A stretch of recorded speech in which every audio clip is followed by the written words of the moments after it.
സൃഷ്ടിയൊന്നും അറിയത്തില്ല. അതൊരു അമ്മാവൻ പൊളിറ്റിക്സ് ആണ്. അവർക്ക് കുട്ടിയാണ്, രാഷ്ട്രീയം അറിയില്ലായിരുന്നു. മേജർ രവി പറയുന്ന കാര്യങ്ങൾക്ക് എന്തുമാത്രം കൈയടി കിട്ടുന്നുണ്ട്, എന്തുമാത്രം വിമർശനം കിട്ടുന്നുണ്ട്, അത് അദ്ദേഹം എടുത്തു. അതുകൊണ്ട് ഞാൻ വിസ്മയ മോഹൻലാലിനോട് പറയാ, നിങ്ങൾ ആദ്യമായി തുറന്നു പറഞ്ഞ ഒരു രാഷ്ട്രീയത്തിന് കേരളത്തിന്റെ അംഗീകാരം കിട്ടിയിരിക്കുന്നു, കേരളത്തിന്റെ ആദരം കിട്ടിയിരിക്കുന്നു.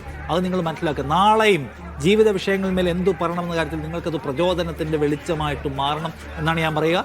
ഈ ആൾക്കാർ വിചാരിക്കുന്ന ഒരു കാര്യമുണ്ട്, മോഹൻലാലിന്റെ ഭാര്യ, 2 മക്കൾ, ഇതെല്ലാം നമ്മുടെയാണ്.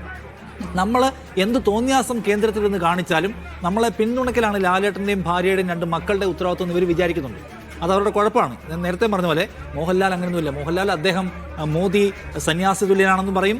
അദ്ദേഹം പിണറായി വിജയൻ 3ാം തവണയും അധികാരത്തിൽ തുടരാൻ നടത്തിയിട്ടുള്ള ഇടപെടലുകൾക്കെല്ലാം പിന്തുണയുമായി കൂടെ ഉണ്ടായിരുന്ന ആളാണ്. അതിനുശേഷം വി ഡി സതീശൻ മുഖ്യമന്ത്രിയായപ്പോൾ പറവൂരിൽ പോയി കെട്ടിപ്പിടിച്ച ആളാണ്. അങ്ങനെ മോഹൻലാലിന് അങ്ങനെയൊന്നുമില്ല. അത് മോഹൻലാൽ മോദി പറഞ്ഞ പാത്രം കൊട്ടുകയും ചെയ്യും. പക്ഷേ ആ മോഹൻലാലിൻ്റെ മകളും ഞങ്ങളുടെ കൂട്ടത്തിലായിരിക്കണം. അദ്ദേഹം സംഘിയാണ്, ഞാൻ അദ്ദേഹത്തിൻ്റെ സംഘപരിവാറിൻ്റെ ആശയത്തിൻ്റെ കൂടെയാണ് നിൽക്കുന്നത്, ഉത്തരവാദിത്വം അദ്ദേഹത്തിനുണ്ടെന്ന മട്ടിൽ വിചാരിക്കുന്ന ഐക്യു കുറഞ്ഞ ആൾക്കാരുടെ ബഹളമാണ്. അതിനെ വിസ്മയ മോഹൻലാൽ ശ്രദ്ധിക്കാൻ പാടില്ല. ഇപ്പോൾ നിങ്ങൾക്ക് കേരളം ഒരു ആദരവ് തരുന്നുണ്ട്. ആദരവ് നിങ്ങൾക്കുള്ള വെളിച്ചമാട്ടെ തന്നെ.